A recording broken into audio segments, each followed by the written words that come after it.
Hello guys, আমি guys সাঁতার কেটে যমুনা নদীতে গাইস এসেছি। এখন গাইস আমরা খুব ভুতুড়ে জায়গায়। এই যে গাইস আপনারা তাকিয়ে দেখতেছেন, এটা গাইস একটি ছায়া ঘড়ি। এটা খুব প্রাচীন যুগের ঘড়ি। এই ঘড়ি হলো একটা লাঠি দিয়ে, একটা উঁচা একটা লাঠি দিয়ে রাখে, তারপর ওই লাঠির ছায়া অনুযায়ী তারা সময় দেখে। যদিও এই ঘড়িতে খালি 1 ঘন্টা, এই ঘড়ি 1000 বছর ধরে চলিত ছিল। এটা হলো খুব ডেকোরেশনাল একটা। গাইস দেখেন যমুনা নদীর নিচে গাইস কত ভয়ঙ্কর জিনিস আছে।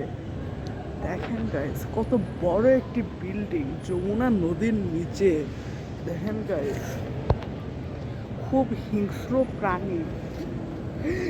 গাইস আমাদের ছায়া ঘড়ি তো গাইস একটি হিংস্র প্রাণী হয়ে গিয়েছে।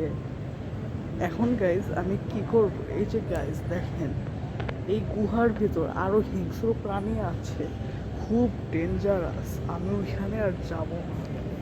দেখেন গাইস এখানে গাইস কি ভয়ঙ্কর জিনিস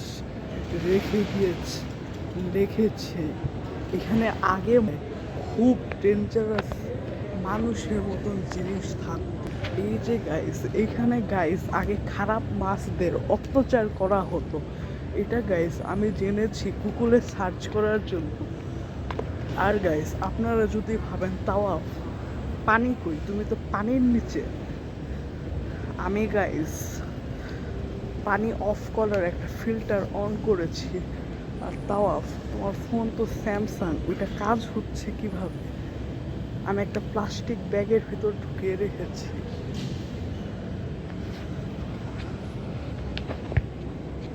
তাহলে গাইস ও মাই গড গাইস আমার পিছনে একটি হিংস্র প্রাণী। ও মাই গড গাইস, ও মাই গড গাইস ওটা আমাকে মেরে ফেল, ওটা আমাকে মেরে ফেল।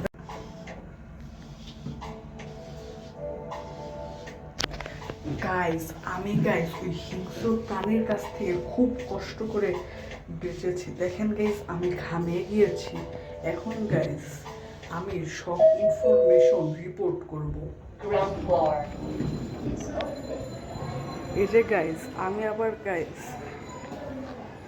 নদীর তীরে এসেছি। এই যে গাইস দেখেন কত বালি। এই যে গাইস আচ্ছা গাইস আমি ইনফরমেশনটি আমার বসের কাছে রিপোর্ট করে আসি।